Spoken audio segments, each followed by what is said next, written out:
যদি আওয়ামী লীগের এই গণহত্যার 16 বছর সে যে দুর্নীতি, সে যে অবিচার, গুম, হত্যা করেছে, সেগুলোর পুঙ্খানুপুঙ্খানুভাবে বিচার না হওয়া পর্যন্ত এই দেশে আওয়ামী লীগের কোনো রাজনীতি করার অধিকার নাই।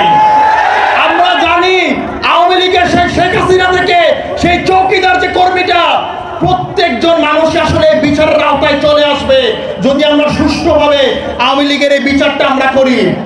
সেই জন্য আমাদের জাতীয় ঐক্য লাগবে। আমরা যখন 5 আগস্টের আগে যখন আমরা রাস্তায় নেমেছি, যেভাবে আমরা জিজ্ঞাসা করি না পাশের মানুষটা কি বিএনপি, নাকি পাশের মানুষটা জামাত, নাকি পাশের মানুষটা হিন্দু, না পাশের মানুষটা মুসলমান, এখন আমাদের এই প্রশ্ন করা যাবে না। জাতীয় ঐক্যের জন্য, রাষ্ট্র সংস্কারের জন্য, ফ্যাসিবাদী কাঠামোকে একদম গোড়া থেকে উপড়ে ফেলার জন্য এখন আমাদেরকে একতা থাকতে হবে।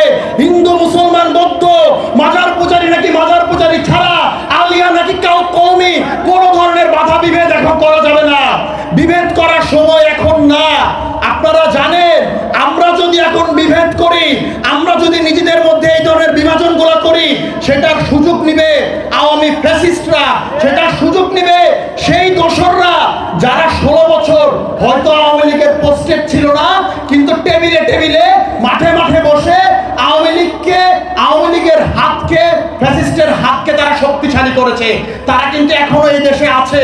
তারা কিন্তু এখনো আওয়ামী লীগকে ফিরে আনার জন্য সচিবালয়ে তারা আছে, ডিসি অফিসে তারা আছে, তারা পুলিশদের মধ্যে আছে, সেনাবাহিনীর মধ্যে আছে। আমি কে তুমি কে, সমন্বয়। আরেকটা স্লোগান আমরা দিয়েছিলাম, আমি কে তুমি কে, বিকল্প বিকল্প। কারণ 16 বছর আমাদেরকে শিখিয়েছে নেত্রীর নাকি কোনো বিকল্প নাই। আমরা বলেছিলাম আমরা সবাই বিকল্প, কিন্তু আপনারা এখন সবাইকে প্রশ্ন করে দেখেন, 5 আগস্টের পরে যে স্পিরিট নিয়ে আমরা বলেছিলাম যে আমি কে তুমি কে, বিকল্প বিকল্প, সেই স্পিরিট আমাদের মধ্যে আছে কিনা? যদি আমাদের মধ্যে সেই স্পিরিট থেকে থাকে, তাহলে কেন ফ্যাসিস্টের যে কাঠামো, সেই কাঠামো এখন পর্যন্ত বিলুপ্ত না হওয়ার আগে কেন আমরা যার যার দল, যার যার জায়গা আলাদা করে ফেললাম? কেন এখনো আমরা যে স্পিরিট নিয়ে একসাথে একত্রিত হয়ে ফ্যাসিস্টকে তাড়িয়েছি, সেই স্পিরিট নিয়ে কেন আমরা রাষ্ট্র সংস্কারের আন্দোলন এখনো আমরা করছি না?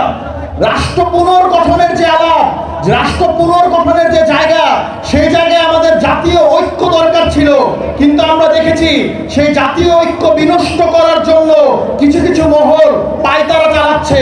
এবং কেউ কেউ এখন বলছে আওয়ামী লীগকে নাকি রাজনীতি করার অধিকার দিতে হবে। কেউ কেউ এখনো বলছে যে আওয়ামী লীগ গণহত্যাকারী দল হলেও তার রাজনৈতিক করার অধিকার কেড়ে নেওয়ার নাকি কারো কোনো জায়গা নাই। আমরা স্পষ্ট করে বলে দিতে চাই, আমরা এই সরকারকে স্পষ্ট করে বলে দিতে চাই, প্রত্যেকটা দোসরকে স্পষ্ট করে বলে দিতে চাই, যদি আওয়ামী লীগের এই গণহত্যার 16 বছর সে যে দুর্নীতি, সে যে অবিচার, গুম, হত্যা করেছে, সেগুলোর